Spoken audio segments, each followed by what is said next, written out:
Friends, शांति smart study में आपका स्वागत है। दोस्तों, आज के लेक्चर में हम अक्षांश और देशांतर रेखा के बारे में पढ़ने वाले हैं। जो ये टॉपिक है बहुत लोगों को बहुत हार्ड लगता है, लेकिन अगर आप मेरा पूरा वीडियो देखते हैं तो यकीन मानिए लास्ट तक आते आते आपको हर एक कॉन्सेप्ट क्लियर हो जाएगा और आप इतने अच्छे से समझ जाएंगे ताकि आप दूसरों को समझा भी सकेंगे। चलिए शुरू करते हैं अक्षांश और देशांतर रेखा के बारे में। दोस्तों, जो अक्षांश और देशांतर रेखा होती है ये काल्पनिक रेखा होती है। मतलब कि ये रेखा हमारी पृथ्वी पर खींची ही नहीं गई है, सिर्फ ये कल्पना है, कल्पना किया गया है। अब ये रेखा कहाँ खींची गई है? ये खींची गई है ग्लोब पर। तो कहाँ पे खींची गई है रेखा? ग्लोब पर। ग्लोब क्या होता है? ग्लोब एक ऐसा वस्तु है जो पृथ्वी का अध्ययन करने के लिए पृथ्वी का एक लघु रूप है, एक मॉडल तैयार किया गया है। तो ये ग्लोब क्या है? ये पृथ्वी का लघु रूप होता है, पृथ्वी का लघु रूप। तो ग्लोब से हम क्या कर सकते हैं? पृथ्वी का अध्ययन कर सकते हैं। अब दोस्तों, अब ये रेखा खींचने की जरूरत क्या पड़ी? अब ऐसा तो नहीं है कि किसी के मन में आया और गया ग्लोब पे रेखा खींच दिया। तो इसका भी कोई ना कोई मतलब होगा, तभी तो ये रेखा खींची गई है। हाँ दोस्तों, ये जो रेखा है बहुत सोच समझ के खींची गई है। ये समय और स्थान को निर्धारित करने के लिए ये रेखा खींची जाती है। अब ये समय जो भी स्थान है ये कैसे निर्धारित होता है ये मैं आगे की वीडियो में बताऊंगी, लेकिन आज के वीडियो में हम सिर्फ इतना जानेंगे कि अक्षांश और देशांतर रेखा क्या होती है। चलिए शुरू करते हैं अक्षांश रेखा के बारे में।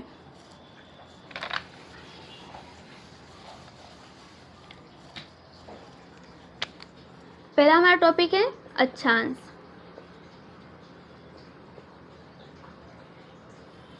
अक्षांश को इंग्लिश में लैटिट्यूडनल लाइन कहते हैं। इसको क्या बोलते हैं?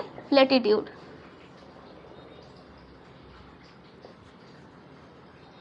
लैटिट्यूड।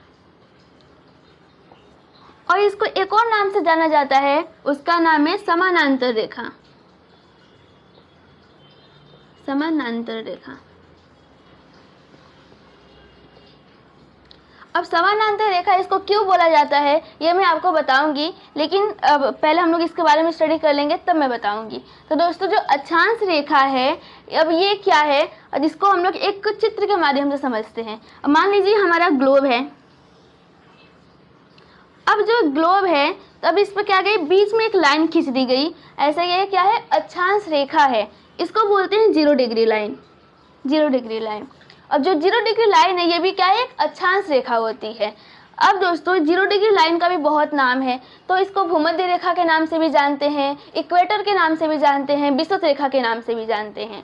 अब दोस्तों, अब यहाँ से शुरू होता है अक्षांश रेखा। अब अक्षांश रेखा पश्चिम से पूर्व की दिशा में खींची जाती है। अब मान लीजिए कि जो 0 डिग्री लाइन अगर बीच में खींच दी गई तो ये क्या की, ये ग्लोब को 2 भागों में बांट दी। ग्लोब जो होता है पृथ्वी का लघु रूप होता है, तो यानी हम कह सकते हैं कि पृथ्वी को 2 भागों में बांट दी। ये सब क्या है? कल्पना, एक काल्पनिक रेखा है। बस हम पृथ्वी को समझने के लिए सारी रेखाएं को खींचा गया है। अब जो 0 डिग्री लाइन अब इस ग्लोब को 2 भागों में बांटी, तो इसको जो पहला भाग है, यहाँ का ऊपर का जो भाग है, इसको बोलते हैं उत्तरी गोलार्ध। इसको क्या बोलते हैं? उत्तरी गोलार्ध।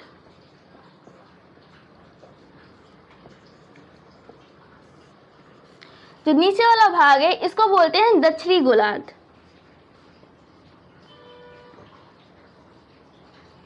दक्षिणी गोलार्ध। अब क्या हुआ दोस्तों, अब 0 डिग्री लाइन 2 भागों में तो बांट दी। अब यहाँ से शुरू होता है हमारा अक्षांश रेखा। अब यहाँ पर 1-1 डिग्री के अंतर पर ये रेखाएं खींची गई है। ऐसे करके यहाँ तक पूरा 90 रेखाएं खींची गई है। फिर ठीक वैसे ही नीचे भी दक्षिणी गोलार्ध में भी यहाँ से शुरू करके 1-1 डिग्री के अंतर पे ये रेखा खींची गई है। और कहाँ तक खींची गई है? 90 डिग्री तक ये रेखा खींची गई है। तो दोस्तों, ये क्या है? 0 डिग्री। मैं आपको यहाँ पे लिख के बताती हूँ कि कौन सी रेखा क्या नाम है। अब दोस्तों, अब मान लीजिए कब दक्षिण गोलार्ध है तो यहाँ पे भी 1 डिग्री है, यहाँ पे भी 2 डिग्री है, ऐसे करके नीचे भी 1 डिग्री 2 डिग्री है। तो दोस्तों, अभी क्या है, अब अलग अलग जो रेखा है इसका नाम भी है। अब नाम भी हम लोग देख लेते हैं। जैसे कि 0 डिग्री है, इसको क्या बोला जाता है? इसको भूमध्य रेखा बोला जाता है। भूमध्य रेखा। इसको विषुवत रेखा के नाम से भी जानते हैं। इंग्लिश में बोले तो इसे इक्वेटर बोला जाता है। इक्वेटर। ठीक है, ऐसे ही भी और भी जो भी रेखा है उसका भी नाम है। सारे रेखा का तो नाम नहीं है, लेकिन कुछ कुछ जो मेन रेखा है उसका नाम दिया गया है। तो ऊपर कितनी रेखा है? 90 रेखा है, और नीचे कितना है? 90 रेखा है। दोस्तों अगर रियल में मैं बताऊं तो ये रेखा नहीं होती, ये वृत्त होती हैं। अब आप पूछेंगे कैसे वृत्त होती है? वृत्त ऐसे होती है क्योंकि मान लीजिए जो हमारी पृथ्वी है या ग्लोब है, तो ग्लोब क्या होता है? गोलाकार आकृति का होता है। अगर मैं उस पर ऐसा रेखा भी खींच रही हूँ, सपोज ये ग्लोब है अगर रेखा खींच रही हूँ तो सिर्फ एक पार्ट पे रेखा नहीं खींच रही हूँ, इसको ऐसे पूरा चारों ओर करके रेखा खींच रही हूँ, यानी मतलब एक वृत्त बन रहा है, जहाँ पर क्या हो रहा है? एक वृत्त का निर्माण हो रहा है। तो ये क्या होती है? अक्षांशीय वृत्त होती है। तो दोस्तों ऐसे करके यहाँ पर 90 डिग्री, तो इसको डिग्री में दर्शाया जाता है, यानी जो भी 1 डिग्री 2 डिग्री 3 डिग्री ऐसा करके यहाँ पर 90 डिग्री तक ही रेखा आती है। ऊपर भी देखिए उत्तरी गोलार्ध में तो 90 डिग्री तक है, और यहाँ भी 90 डिग्री तक जाती है। तो टोटल कितनी रेखा हुई? 180 रेखा हुई। ऊपर कितना है? 90 डिग्री। नीचे कितना है? 90 डिग्री। लेकिन दोस्तों जो ये 0 डिग्री है इसको भी कंसिडर किया जाता है। ये कितना है? 1 डिग्री इक्वल टू कितना हो गई? 181 डिग्री। तो टोटल अक्षांश का जो नंबर है वो कितना है? 181 है। लेकिन कई बुकों में या फिर बहुत लोग से आप पूछे भी होंगे तो वो बताते हैं कि 180 डिग्री है। तो दोस्तों जो होता है कोई क्या बोलता है, इस जो 0 डिग्री लाइन को कंसिडर नहीं करता है, वो नहीं मानता है। लेकिन अगर एग्जाम में अगर ये क्वेश्चन आ जाता है कि अक्षांश रेखाओं की संख्या कितनी है, तो दोस्तों ऑप्शन में या फिर 181 आएगा या फिर 180 आएगा, दोनों में से एक ही कोई आएगा, इसलिए आप कंफ्यूज मत होइएगा। तो अब जो भी आएगा ऑप्शन में उसको बस टिक कर दीजिएगा। तो लेकिन देखा जाए तो 181 है, क्योंकि 0 डिग्री को भी अगर हम कंसिडर करें तो दोस्तों यहाँ तक आप समझ गए। अब क्या है दोस्तों? अब नाम भी है। नाम ऐसा है, इसको बोलते हैं 0 डिग्री लाइन। अगर जो रेखा 23.5 डिग्री नीचे की ओर खींची गई है,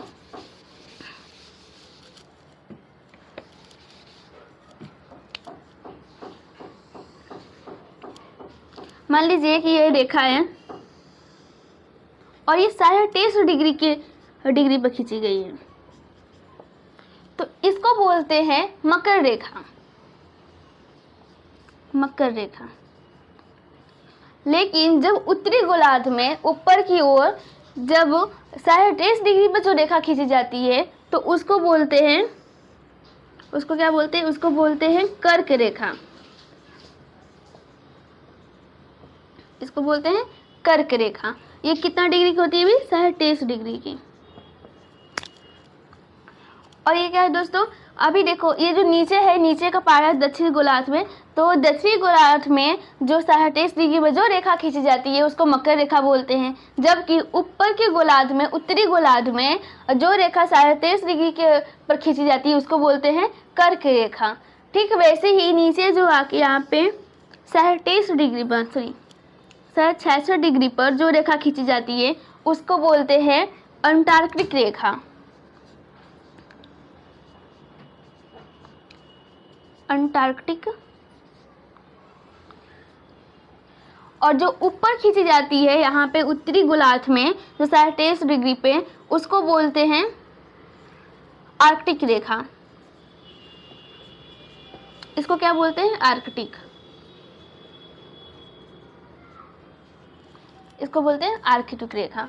जो 90 डिग्री पर जो रेखा खींची जाती है, जो लास्ट पॉइंट पे 90 डिग्री पे, इसको बोलते हैं उत्तरी ध्रुव। इसको क्या बोलते हैं? उत्तरी ध्रुव।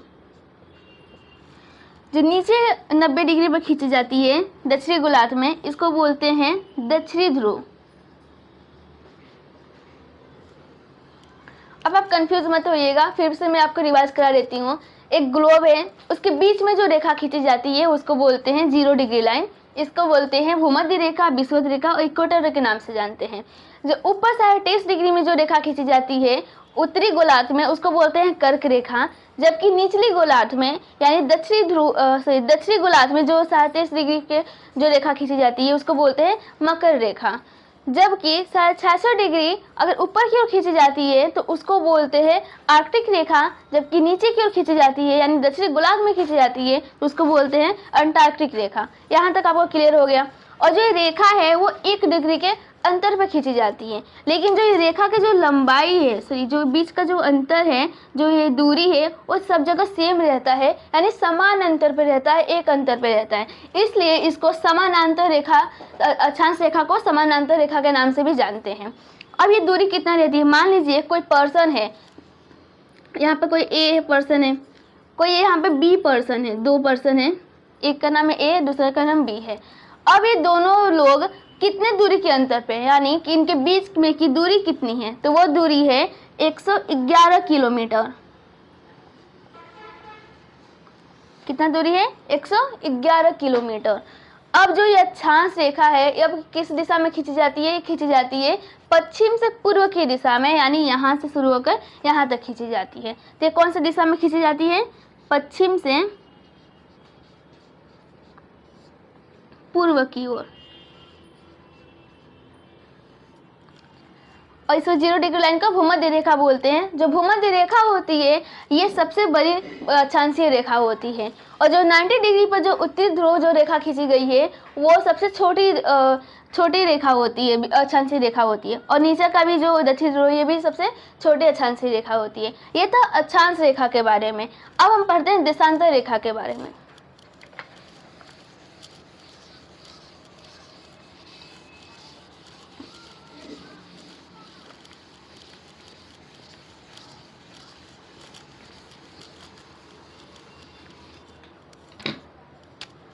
अब क्या है, देशांतर रेखा।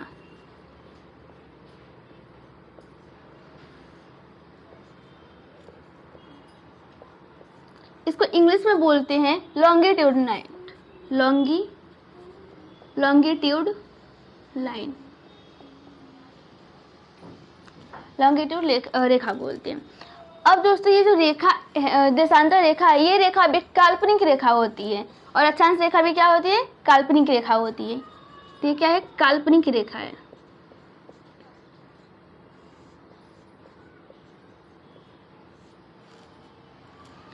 अब दोस्तों जो अक्षांश रेखा, जो देशांतर रेखा है, ये अब ये क्या होती है, जैसे कि यह हमारा ग्लोब है,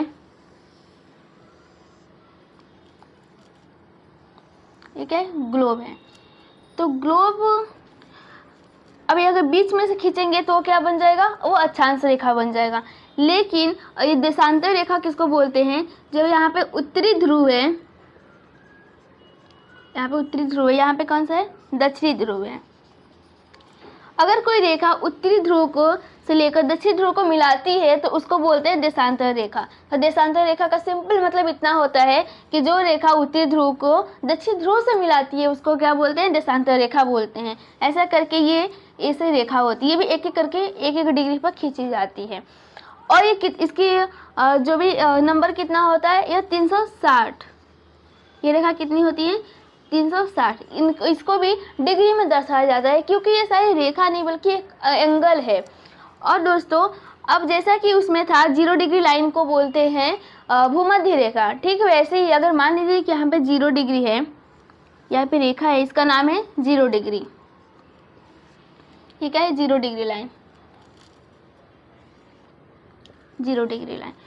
अब दोस्तों जो 0 डिग्री लाइन है इसको प्राइम मेरिडियन के नाम से जानते हैं। इसका क्या नाम है, प्राइम मेरिडियन।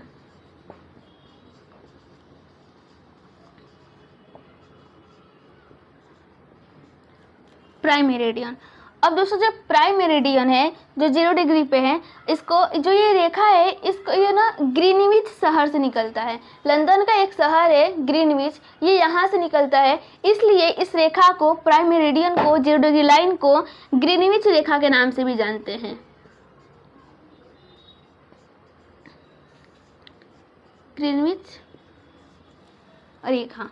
और जैसा कि जो अक्षांश रेखा थी उनका जो लंबाई है, जो उनकी दूरी है 2 अक्षांश के बीच में, वो सेम रहती है। लेकिन ऐसा इसमें कुछ नहीं होता, इसमें जो दूरी होती है वो घटती जाती है। आप देख ही सकते हैं कि यहाँ पर इसका दूरी ज़्यादा है, बीच यहाँ पे जो भी यहाँ पे जो भूमध्य रेखा पे इसकी दूरी बढ़ जाती है। लेकिन जैसे ही हम ध्रुव की ओर जाते हैं इसकी दूरी कम होती जाती हैं। तो इसमें क्या होता है, इसके जो समानांतर नहीं होता, यानी कि ये इसकी दूरी हमेशा घटती और बढ़ती रहती है। तो दोस्तों इस वीडियो में इतना ही। नेक्स्ट वीडियो में हम किसी और टॉपिक के बारे में चर्चा करेंगे। Thank you.